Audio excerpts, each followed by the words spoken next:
Good evening, my name is K. Jyoti Lakshmi. Today I am telling topic about human resource planning. First we see human resource planning meaning. Human resource planning can be defined as a process of balancing the people supply, including the present and prospective employees with the potential job opening in the organization in a given period of time. Human resource planning is also known as manpower planning, personnel planning, or workforce planning. It is a system of the organization which right kind of people to be placed at a right job to attain the organizational objectives. It is also known as manpower planning, personnel planning, or workforce planning. Now we can see definition of human resource planning.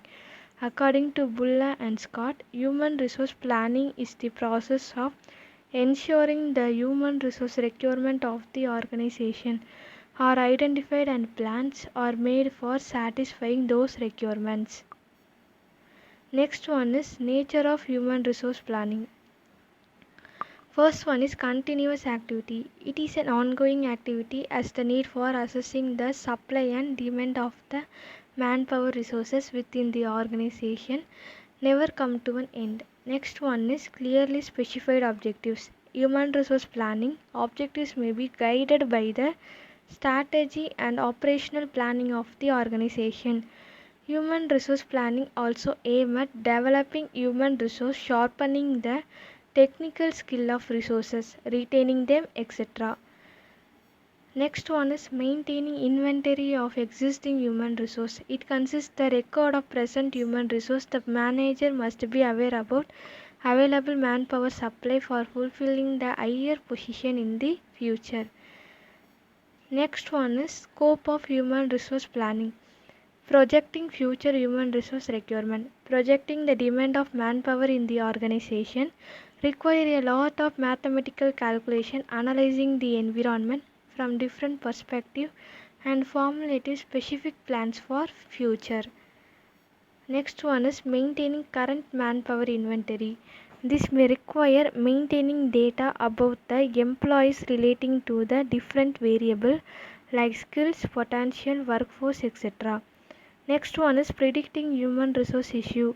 Human resource planning basically tries to maintain a balance between existing resources and the exact future position in the organization. Next one is fulfilling manpower need. Human resource planning can only satisfy the need of the human resource in the organization when it carries out its function of planning, recruiting and selection, induction and placement of training and development, transfer and promotion, compensation and motivation effectively. Next one is process of human resource planning. It is first step is environmental scanning. In the environmental scanning, it means human resource planning process is based on analyzing various aspects of the business environment in which it is operating. It provides a clear picture of the expected problem, threats and opportunities of the organization, and therefore it is a basic step for human resource planning. Next one is organizational objectives and planning and policies. After analysis of the environment plans and policies regarding different aspects which production, marketing, finance, technology, diversification and expansion are examined to forecast the labor movement in near future. Next one is demand forecasting. Human resource demand forecasting is a procedure of dealing the expected manpower requirement in terms of a specified quantity and quality within the organization. It is required to meet the expected manpower needs of the organization so that desired level of performance can be achieved. Next one is supply forecasting. Supply forecasting is another aspect of human resource assessment. After determining the number and quality of employees that will be required in the future, the next step is to estimate the supply of manpower and sources for procuring such human resource in the organization. Next one is estimating manpower gap. Gap analysis is a type of technique which is helpful in making a comparison between the estimated workforce supply and the estimated workforce demand Various factors regarding the geographic location, demographic characteristic, size and level of employee competency are considered for the same. Action planning. The planning is required to take an immediate step to cover up the gap, if any, identified between the two estimate human resource demand and human resource supply.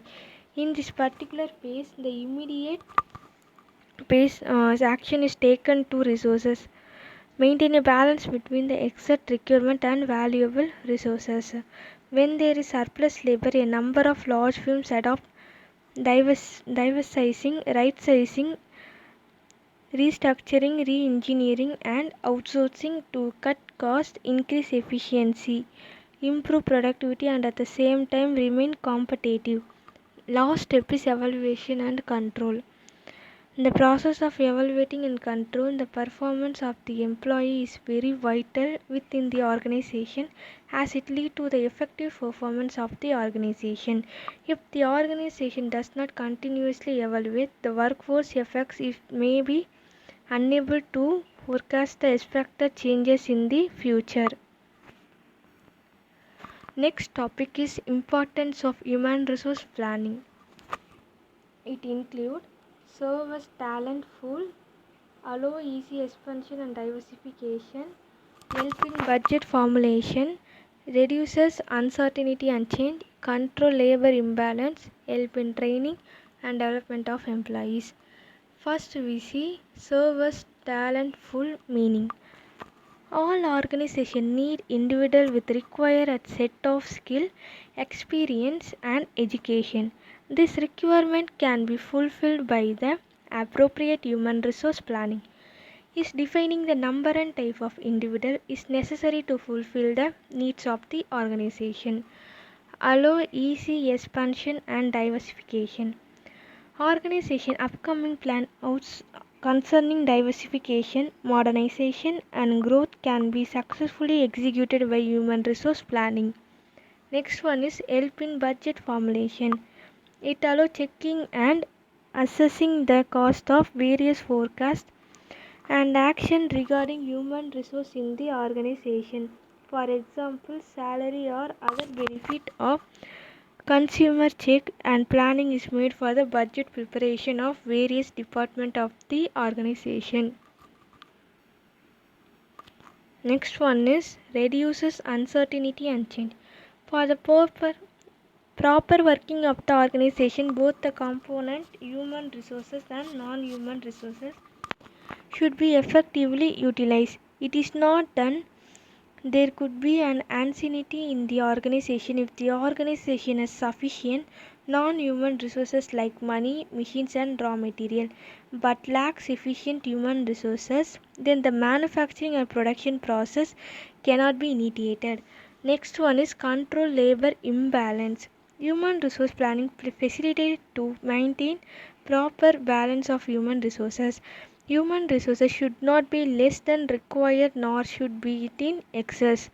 To less human resource causes underutilization of other organizational resources, while excess of human resource causes underutilization of human resources.